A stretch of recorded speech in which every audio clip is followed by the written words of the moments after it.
Hey y'all! Well, we're back to talk about this JBL L82 Classic Mark II. And this is their latest version. I don't know how long it's been out.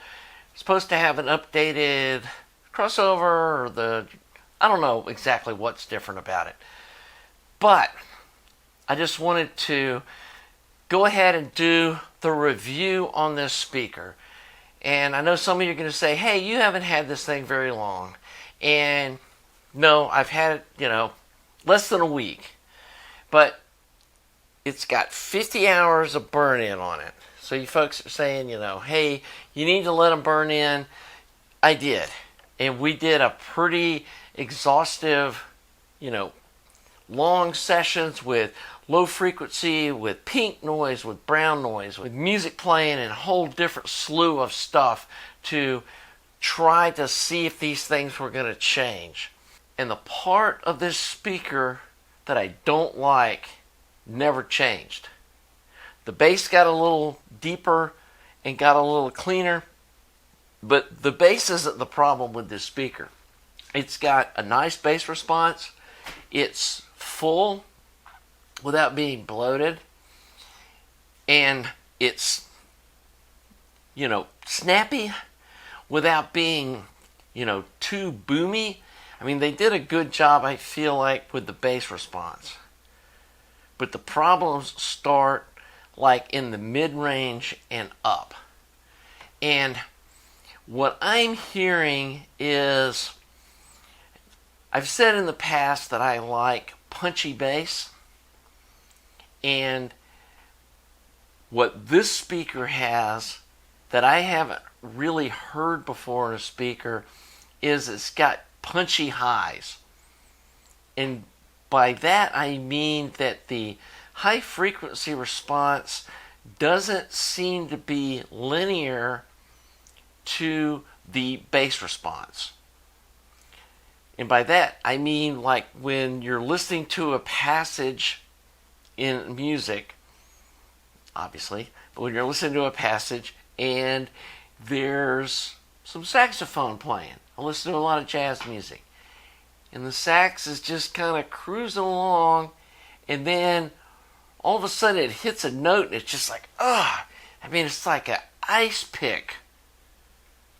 And like, I've read other reviews where they're like, oh, well, these aren't fatiguing at all. It's like, yeah, they are. And the weird thing was, when I was burning the speakers in, I heard this when I first hooked them up. And I had them hooked up to my 300B amp. And the 300B amp didn't have any problem driving this. They're slightly less efficient than my RP600Ms. Not a whole lot. On the RP600Ms, to get low 80s SPL in the room, I'm at a half volume, almost straight up. And with these, it took about 5/8 on the knob to get the same measured sound pressure level in the room. So I don't think that these are like tube unfriendly. I don't think that's what's going on. And then to ensure that it wasn't the amplifier, after I'd done the whole burn-in thing, I listened to them with my push-pull KT88. It's got 45 watts per channel. I listened to it with that AYAMA A70, which 55 watts or something they're supposed to have. And then I also borrowed, one of my neighbors has a 100 watt vintage Kenwood power amp that I also hooked up and listened to them with those, just to see if it's like, oh yeah, these need solid state, they don't work with tubes. It sounded the same with all of these amps. And that was the other weird thing, is that the signature of this speaker is so strong that I couldn't hear the difference in those amps anymore. All I heard was the speaker, which is not what should be happening and is useless for me as a amp reviewer to have some speakers that color the sound so much that you can't tell what the amp's doing.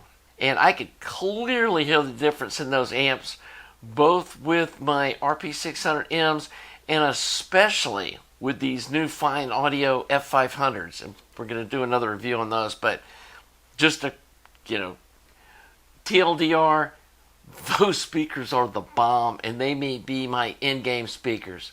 I am just blown away with them. But back to these JBLs. When I was burning them in, because I'm thinking, okay, maybe these are just fresh speakers, and that's why they've got this problem. And to me, it sounded almost like a sawtooth frequency response, where like one note would be up here, and then, like the next note on the piano would be down here, and then the next note's up here, and there's no EQ in something like that when the notes are that close together and it's hitting these spikes. So while I was burning it in, I'm listening to the frequency response sweep. And I went and listened to the same thing on my RP600Ms. And on my RP600Ms, it would go like, and it would just be go up across the range. Well, with these, it was like, I mean, you could hear as it was going through the frequency response, the dBs coming out of the speaker changing. And yeah, they're both doing it. So I know there's some folks that are JBL fans that are going to say, well, mine don't do that, or you must have defective speakers or something. Guys, yeah, I'm not buying that. Second thing, one of the reasons that I bought these is I thought this vintage, little cube grill was super awesome looking. I mean, that's a freaking great look, right? To have that kind of, grill. Yeah, when you put those grills on, the speakers sound just super muddy. I mean, it kills the clarity and any hint of detail that these speakers would have. And there's not a lot there to start with. The other thing that I found is the attenuator is useless for the problem the speaker has, or what I was hearing, because if I would turn down the tweeter enough to get rid of those ice pick in the ear spikes, then the rest of the music just sounded flat. So, yeah, the sound from these things is not what I was expecting or hoping out of a $3,000 speaker. The other thing that was super disappointing is this looks like just some kind of a vinyl wrap over probably MDF. This is not like finished hardwood that's going to be some heirloom thing that you're putting lemon oil treatment on the wood furniture kind of a thing. It looks like the same kind of finish one of those, sub-$1,000 clip speakers have. Same thing with this grill surround. You can look at the inside of it. This is plastic. And that's just molded plastic. And it looks like molded plastic fake wood. And for a $3,000 speaker, that's pretty crappy. The other thing that's just, I don't get at all is, why do they still have these little snap buttons? This is 2024. These should be magnetic grills, so that if you decide to run them without the grills on them, they're nice and flush. And instead you got these goofy little knobs sticking out. The other thing I noticed listening to these was, as some of you said, these off-center tweeter and then the bass port being off-center. It definitely changes the sound when you move around the room, like by a lot. And then, when you move in front of one speaker, if you're not sitting dead center, if you move over a little bit, you're going to get a different experience than the person sitting on the other side, because the distance from the tweeter to the port and which ear is hearing what is going to change. And then obviously when you switch the speakers left to right, that changes what they sound like. So yeah, to quote someone else, my disappointment is immeasurable and my day was ruined when I listened to these things. And I was really hoping that these things were more than the hype. And go look on YouTube at some very respected reviewers listen to these things, and they were kind of hinting that there was something weird going on with them without saying it. You know, they were like, well, these are kind of special. Well, yeah, is that? Yeah. They're special, all right. I couldn't recommend these to anyone. And I actually did bring them down in this room and set them up like in front of this wall kind of behind me. And I know there's junk on this wall, but you know, I set them up in this room facing out into the room, and I heard the same problem. And so I don't think this is a room-specific issue. And then I did go back and look at Aaron's Audio Corner, did a review of the L52. He hadn't done these, but he did the L52, and he heard the same thing I was hearing. And so these are getting boxed up and getting sent back. And hey, save myself $3,000. I was hoping to get some like in-game speakers. And yeah, when I remember when I was younger, JBLs were like the bomb, and this just feels like another corporate, somebody bought the label or something, and they're hyping it up to sell an overpriced product based on the legacy of what they did 40 years ago. And these are not that. So yeah, not going to belabor the point. And I know some of you guys were saying, yeah, these are garbage. And I don't want to call them garbage, but maybe they are. They're not good speakers. I don't think. You may like them. There may be some people out there that have these that love them. And, you know, that's all cool. And maybe with a different genre of music, if you're listening to like metal or, you know, that kind of headbanger music or, you know, really hardcore rock at super high volume levels, might be a different story. Again, I didn't listen to these things at like 95 or 100 dB in-room sound pressure levels, which I know some people listen that loud. And maybe at, you know, 95, 100 dB sound pressure levels in the room, these things sound great.